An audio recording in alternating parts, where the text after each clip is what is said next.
तो नमस्कार सभी को। अब सबसे बड़ा क्वेश्चन यहाँ पर ये उठ रहा था कि 10th क्लास के एग्जाम तो कैंसिल कर दिए, लेकिन बोर्ड क्या रिजल्ट निकालने वाला है, क्या बोर्ड के मार्क्स कैसे जाएंगे, किस तरह से जाएंगे। इसके लिए 1 मई 2021 को एक सर्कुलर आ गया है। उस सर्कुलर में क्या है, बहुत बड़ा सर्कुलर है, 18 पेजों का। वो बच्चे कैसे समझे और टीचर्स कैसे समझे, इसके लिए हमारे साथ आज एक्सपर्ट है महेंद्र कालरा जी। सर बहुत बहुत स्वागत आपका। बहुत बहुत धन्यवाद मनीष जी। चलिए बता दीजिए सबसे पहले तो कि क्या है वो क्रक्स उसका, और फिर हम उसको एक एक पॉइंट से लेते जाते हैं। अगर कोई बच्चा जल्दी से जानना चाहे कि क्या है उस सर्कुलर का क्रक्स और मार्क्स कैसे मिलेंगे, तो क्या बताएंगे आप 2 लाइनों में। मनीष जी, जैसा मैंने आपको बताया कि सीबीएसई एक बहुत रिलायबल बॉडी है और हम पूरी उम्मीद कर रहे थे कि जब सीबीएसई कोई भी ऐसा नोटिफिकेशन लेके आएगी तो वो बहुत फुल प्रूफ्ड होगा। और अल्टीमेटली सीबीएसई ने वही किया जो हम सब सोच रहे थे। जैसा हमेशा होता था वैसा ही है। 20% इंटरनल असेसमेंट से जाएंगे अगर हम मोटा मोटा इसको देखते हैं, और बाकी जो 80% जिसके लिए बच्चों को बोर्ड के एग्जाम देने होते थे वो इस बार क्योंकि नहीं हुए हैं, उसको उन्होंने मेनली 3 कैटेगरीज में डिवाइड कर दिया है। पहला है जो वो एक पीरियोडिक टेस्ट स्कूल में हुआ होगा उसके 10%, उसके बाद मिड टर्म या हाफ ईयरली एग्जाम हुए होंगे उसका 30%, और जो प्री बोर्ड एग्जाम हुआ होगा उसका 40%, that is 40% from the pre board, 30% from the half yearly and 10% from the unit test और पीरियोडिक टेस्ट, जो मिलके 80 होता है वो स्कूल को भेजने होंगे। पर इसमें भी बहुत कुछ जुड़ा हुआ है, पर मोटा मोटा यही है। चलिए, तो बहुत कुछ जुड़ा हुआ है वो हम जानते हैं वीडियो के अगले भाग में। जल्दी से, ये अब तक समझ में आ गया है कि जो 20 मार्क्स थे जो चढ़ चुके हैं, जो प्रैक्टिकल इंटरनल असेसमेंट के जाते थे वो जा चुके हैं, लेकिन 80 के लिए कुछ बड़ा खेला हो रहा है, कुछ बड़ा एक्टिविटीज होनी है। क्या क्या होंगी, क्या उसके लिए कुछ बाहर से एक्सटर्नल्स आएंगे या इंटरनल एग्जाम्स के होंगे। किसी स्कूल में अगर एग्जाम नहीं हुए थे प्रॉपरली तो क्या होगा, ऑफलाइन हुए थे, ऑनलाइन हुए थे, नहीं हुए थे, कोई बच्चा नहीं दे पाया था। बहुत सारे क्वेश्चन हमारे दिमाग में हैं। चलिए सबसे पहले कालरा जी एक बार देख लेते हैं उस सर्कुलर की तरफ कि क्या कहता है, और फिर आपके कमेंट्स उस पर एक एक करके हम जान लेते हैं। सो भाई, ये सर्कुलर आया है 1/5/2021 को। कालरा सर बताइएगा, फर्स्ट पॉइंट से हम स्टार्ट करते हैं डिस्कशन करना। बिल्कुल, जैसा कि सीबीएसई ने कहा था कि हम एक ऑब्जेक्टिव क्राइटेरिया लेके आएंगे, और वो क्राइटेरिया लेके सीबीएसई अब आ गया है। और जो दूसरी इंपॉर्टेंट बात थी जो सीबीएसई ने उस वक्त भी कही थी, अगर आप क्राइटेरिया से सेटिस्फाइड नहीं है तो आप लेटर ऑन एग्जाम दे सकते हैं, पर जब कंडीशंस उसके लिए कंड्यूसिव हो जाएंगी, जब हमारे को सिचुएशन अलाउ करेंगी तो उस पर एग्जाम आप दे सकेंगे अगर आप स्कूल के मार्क्स से सेटिस्फाइड नहीं है। तो मेन बात तो पहली पहली उन्होंने यही कही है इसके अंदर।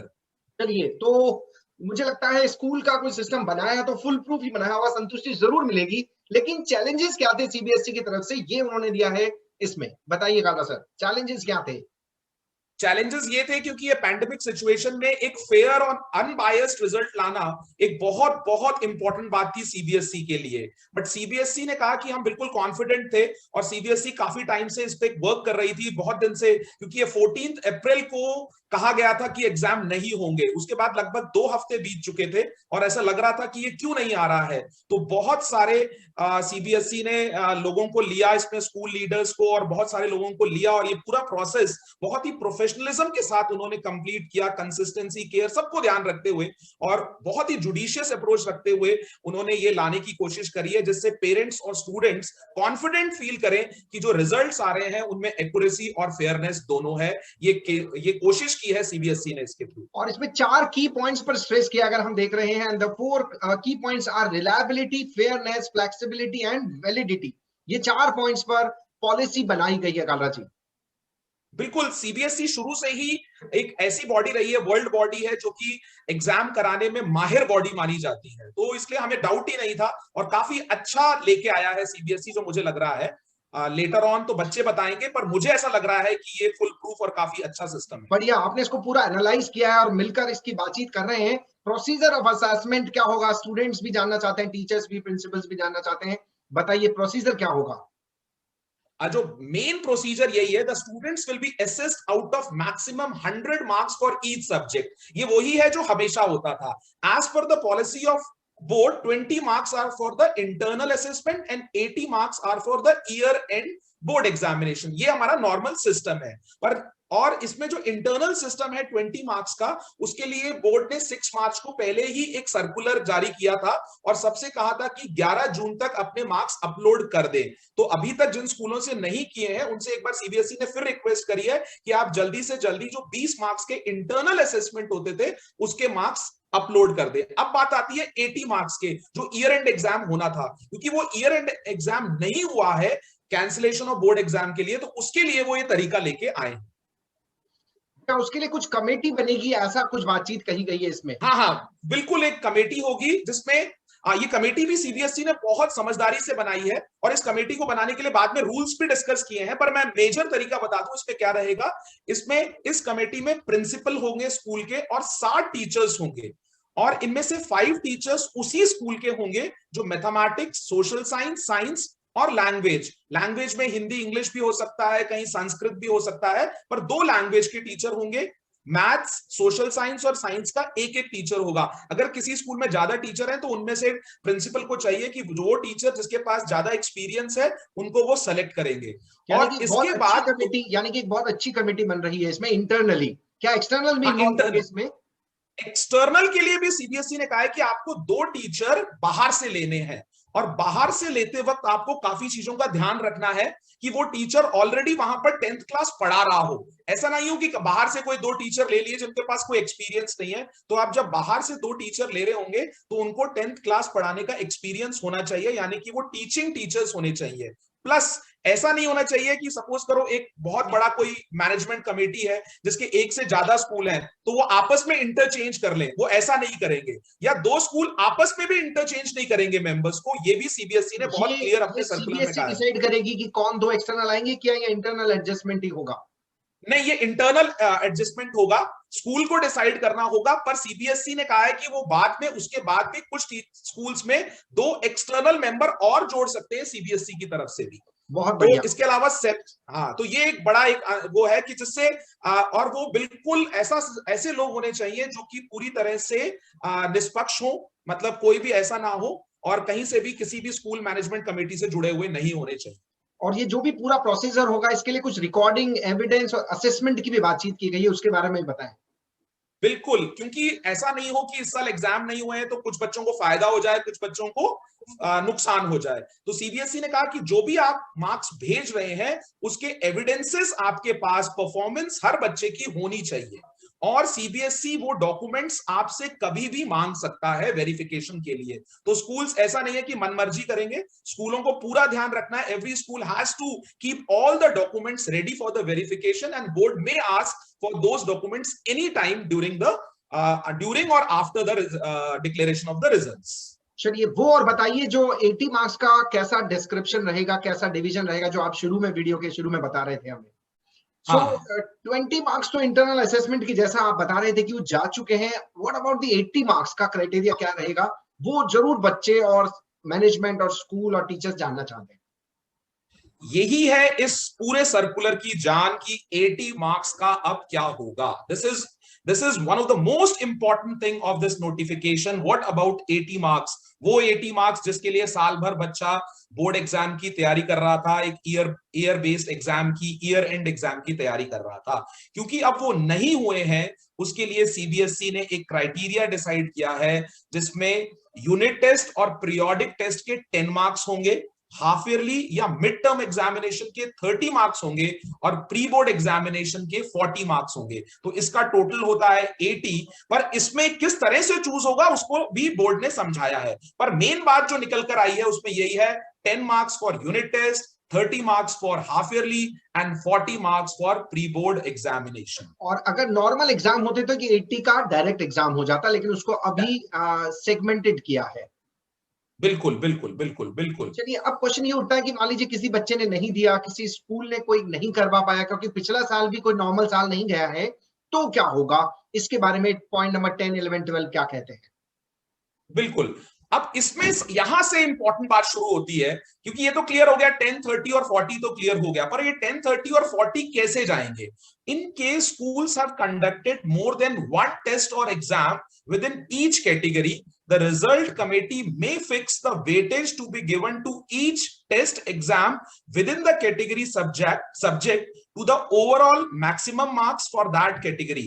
उसमें ये कहा गया है, for example if a school has conducted 2 और 3 बोर्ड एग्जामिनेशन, जैसे हम लास्ट वाले एग्जाम की ले लें, अगर 2 से ज्यादा प्री बोर्ड एग्जाम कराए हैं तो या तो वो उसकी एवरेज ले सकते हैं और या उनमें बेस्ट चूज कर सकते हैं। जैसे सपोज करो एक स्कूल ने 3 यूनिट टेस्ट कराए, तो या तो वो तीनों यूनिट टेस्ट का एवरेज चूज कर ले और या फिर वो उसका बेस्ट भी चूज कर सकते हैं। मतलब committee has to decide and definitely committee बच्चों के लिए सोचेगी और अच्छा चुनेगी, जो बेस्ट होगा, जो मैक्सिमम होगा वो चुनेगी।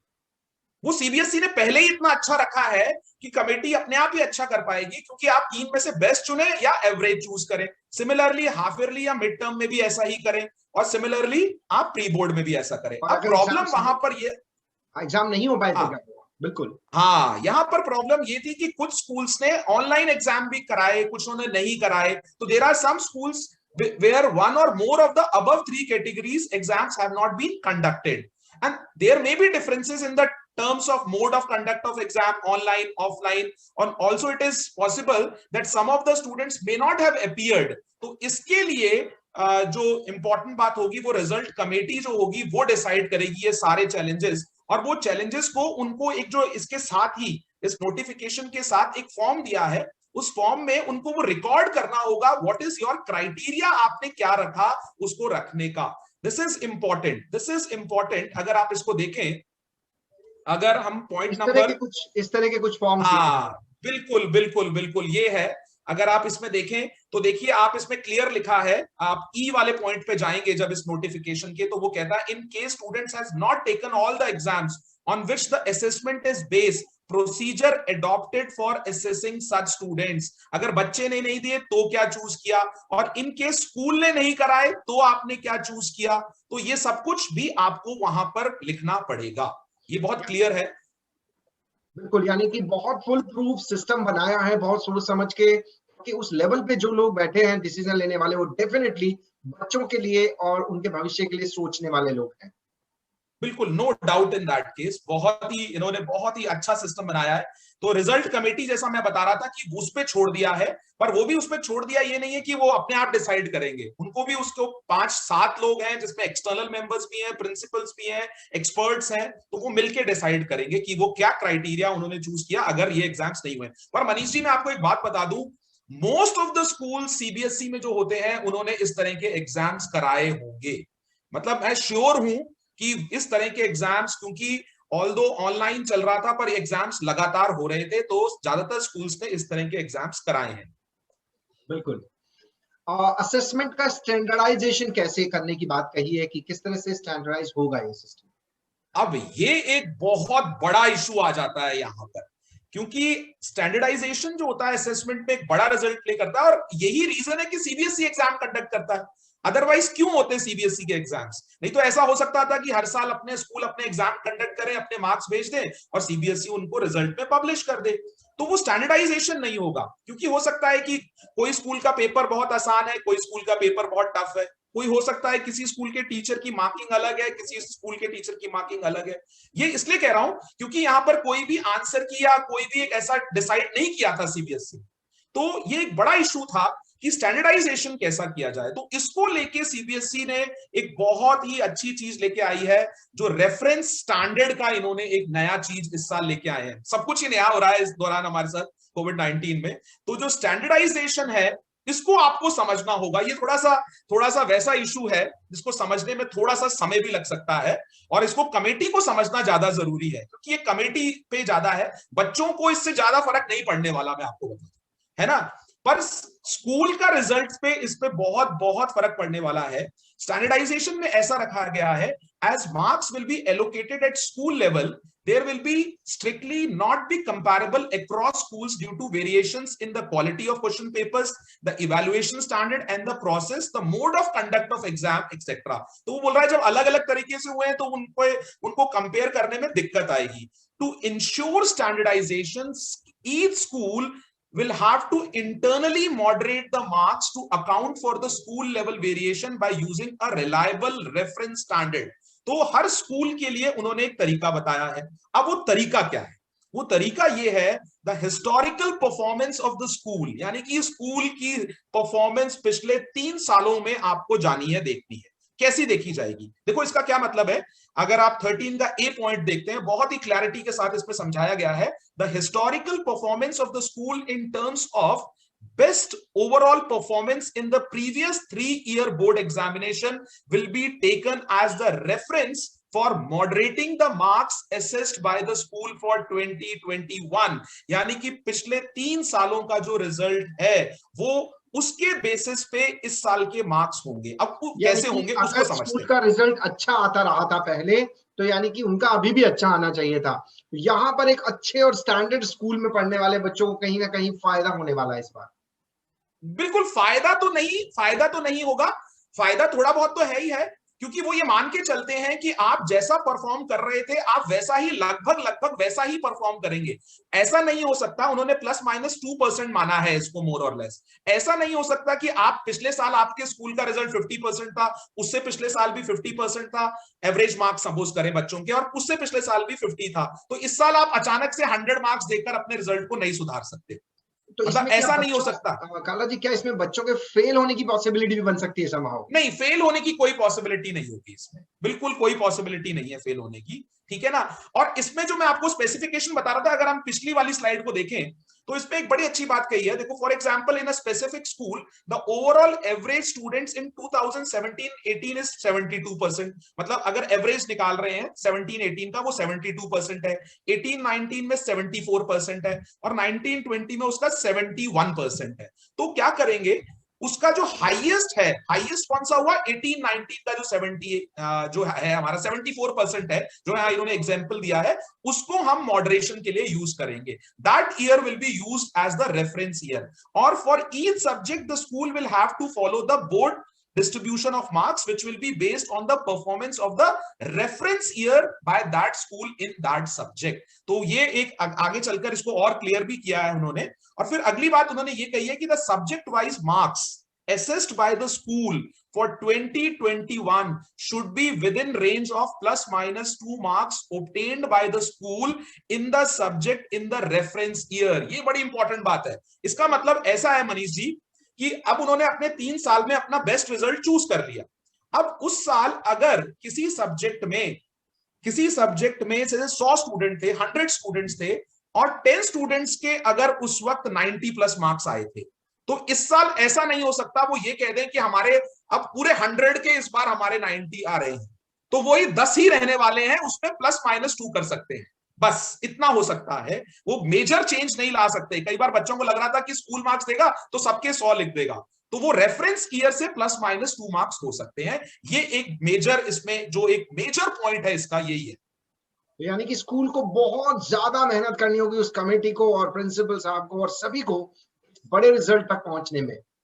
बिल्कुल, उसके लिए डेडलाइन है, इसलिए सीबीएसई को उस पर जाना ही पड़ेगा। वो सीबीएसई ने उसकी एक डेडलाइन दे रखी है, उसके अकॉर्डिंग हम लोग काम करेंगे।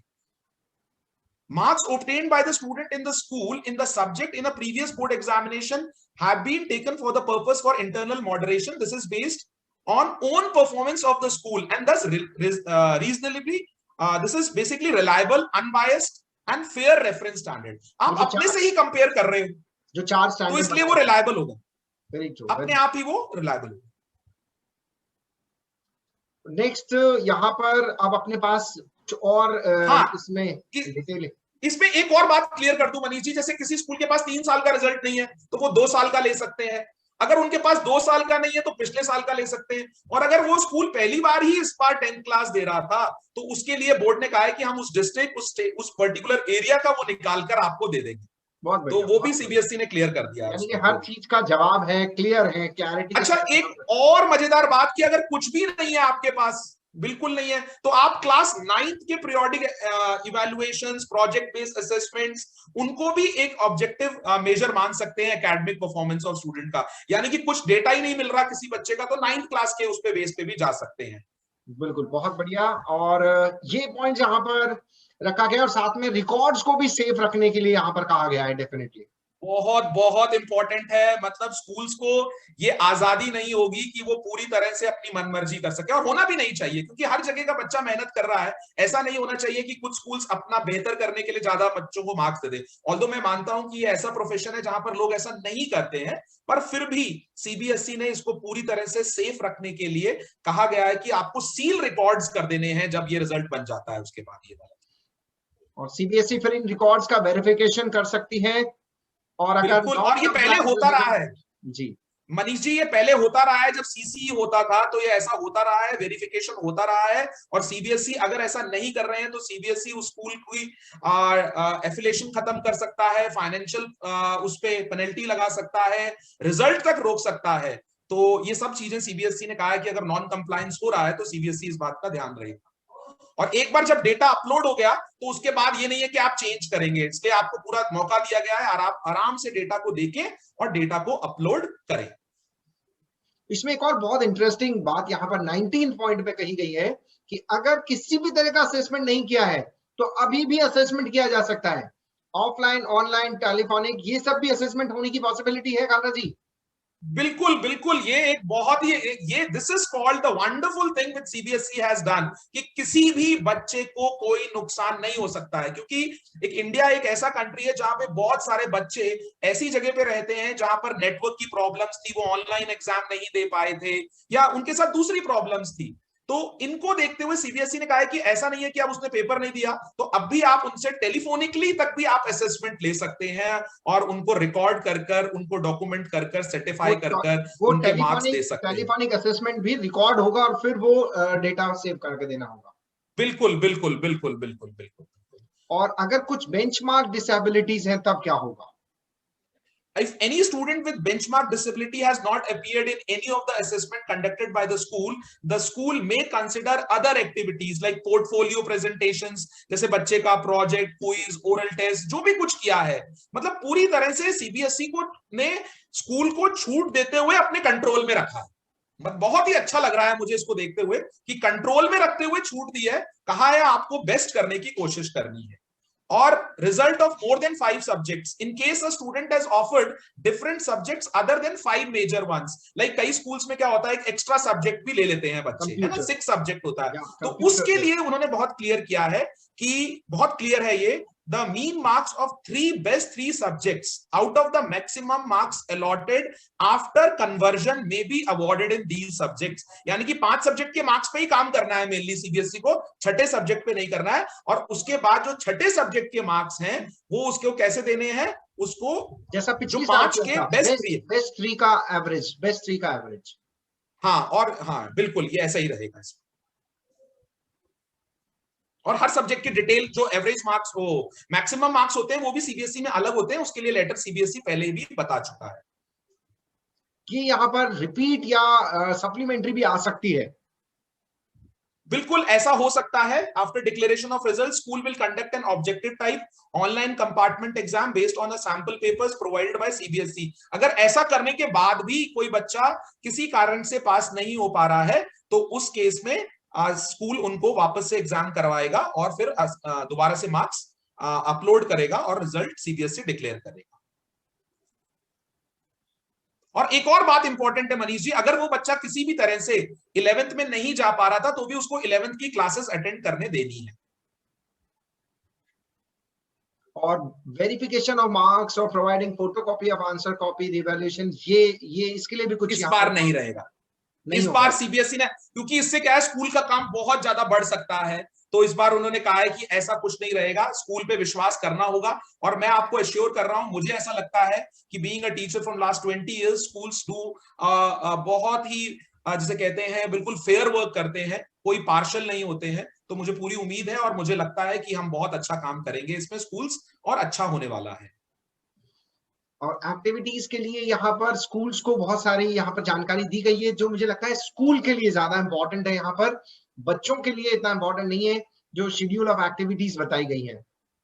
अभी सीबीएसई भी इस पे एक वेबिनार जल्दी से, अभी बहुत जल्दी ऑर्गेनाइज करेगा, और जो भी दिक्कतें होंगी आप उनसे पूछ सकते हो। सीबीएसई एफएक्यूज भी अभी जल्दी ही वेबसाइट पे अपलोड कर देगा। और CBSE will provide an online details of school wise reference year marks as well as a provision to confirm whether the assessment is as per, यानी कि ये जो हम assessment की बात कर रहे थे, स्टैंडर्डाइजेशन की बात कर रहे थे, वो CBSE प्रोवाइड करेगा, तो वो भी एक बड़ा अच्छा वो रहेगा। तो और भी कोई क्लैरिफिकेशंस हो तो उन्होंने कहा है कि आप सिटी कोऑर्डिनेटर से पूछ सकते हैं, या क्लास 10 के लिए उन्होंने एक वेबसाइट, एक ईमेल एड्रेस है, वहां पर भी बात कर सकते हैं। पर इसमें कुल मिला के बात यह आई, जिस चीज की हम बहुत दिन से इंतजार कर रहे थे, सीबीएसई ने उसको बहुत ही क्लियर ढंग से उसको लेके आए हैं। जो हमारे कंट्रोलर ऑफ एग्जामिनेशन है, एग्जाम्स हैं सीबीएसई के, डॉक्टर सनियम भारद्वाज, मैं वाकई उनकी तारीफ करूंगा, क्योंकि मैं उनको बहुत बार वेबिनार्स में सुन चुका हूं, और वो बहुत ही ढंग से किसी भी चीज को लेके आते हैं, और really a commendable job by CBSE as far as I think. And what about the class जो 11th में स्ट्रीम चुनी जाएगी, स्पेशली केंद्रीय विद्यालय में कैसे देंगे आप बच्चों का अलॉट, कैसे करेंगे स्ट्रीम? ये एक बड़ा इशू रहेगा। As per the scheme of studies the boards students are allowed to offer any combination of subjects without any streaming, hence school should also follow the same। ये बात बता दूं, पहले से ही सीबीएसई तो कहती है कि आप बच्चे को कोई भी क्राइटेरिया में ना बांटें, क्योंकि हमारे यहाँ अलग कंडीशंस रहती हैं, तो वो एक अलग इशू है, एक इंटरनल इशू है, उस पर मैं बहुत ज्यादा डिस्कस यहाँ पे नहीं कर सकता हूँ। पर सीबीएसई की तरफ से छूट है, जैसा बच्चा सब्जेक्ट चाहता है उसको वो सब्जेक्ट दें, पर स्कूल के पास उतनी सीट्स होनी चाहिए, क्योंकि स्कूल के पास 40 साइंस पढ़ाने के लिए है, तो कोई क्राइटेरिया स्कूल अपने मन से फिर बना लेते हैं। और कुछ बच्चे प्राइवेट दे रहे थे, उनका क्या होगा? पत्राचार से दे रहे थे या सेकंड चांस दे रहे थे, पिछली साल के किसी एग्जाम को रह गया था, उनके लिए क्या बताया? उनके लिए एक जल्दी से ही एक नया असेसमेंट सीबीएसई लेके आएगी, और उसी पे ही, उसके अकॉर्डिंग ही फिर डिसाइड होगा। तो ये बात अब सीबीएसई को अभी भी डिसाइड करनी है। इसके आगे पूरा डिटेल्स दिया गया है, कमेटी किस तरह से बनेगी और किस तरह से रिस्पॉन्सिबिलिटीज रहेंगी, कमेटी को क्या क्या करना है और किस तरह से फॉर्म्स वगैरह फिल करने हैं, ये सारी डिटेल्स आगे इस एनेक्चर में। हाँ, ये एक इंपॉर्टेंट बात है, जो बड़ी इंपॉर्टेंट बात है मनीष जी, कि 20 जून को सीबीएसई का रिजल्ट आ जाएगा बच्चों के लिए, क्योंकि हम बच्चों के रेफरेंस में बात करें तो 20 June CBSE will declare the result, और ये बाकी चीजें स्कूल्स के लिए हैं, पर मेन बच्चों के लिए अगर हम बात करते हैं तो 20 जून को रिजल्ट आ जाएगा। तो ये थोड़ा सा बड़ा वीडियो जरूर बना है, लेकिन डिटेल पूरी है, एकदम वेबिनार जैसा। यहाँ पर कालरा जी ने यहाँ पर सभी को पूरा डिटेलिंग से बताया, और महेंद्र कालरा जी क्योंकि एसोसिएटेड है एजुकेशन से और केंद्रीय विद्यालय संगठन से आप जुड़े हुए हैं, और बहुत सारी जगह के वेबिनार्स वगैरह अटेंड करते हैं, देते हैं, तो डेफिनेटली कालरा जी ये जो प्रोसीजर अपनाया है, इसको अपन one of the best procedure कह सकते हैं। No doubt, no doubt. और मैं हमेशा से ही सीबीएसई की तारीफ करता हूं, और आज सीबीएसई ने फिर प्रूव कर दिया है कि सीबीएसई पूरे वर्ल्ड में बेस्ट एग्जामिनेशन बॉडीज में से एक है, क्योंकि कोविड-19 की इन सिचुएशंस में एग्जाम नहीं कराना एक अच्छा डिसीजन था, और उसके बाद एक इतना शानदार सा प्रोसीजर लाना उससे भी बड़ी बात है। तो CBSE deserve a big applaud. चलते चलते एक क्वेश्चन और, 12th का क्या होने वाला है? Any guesses? एनी गेसेस की बात करूं तो सिचुएशंस अभी भी खराब है, तो मुझे लगता है, पर सीबीएसई पे पूरा भरोसा है कि सीबीएसई ऐसा ही कुछ लेके आएगी, तो बच्चों को घबराने की जरूरत नहीं है, पर लगातार वो 12th के लिए पढ़ते रहें। मैं अब भी कहूंगा उनसे, पढ़ते रहें और अपने आप को घर पे रहें, सुरक्षित रहें, और अपना ध्यान रखें।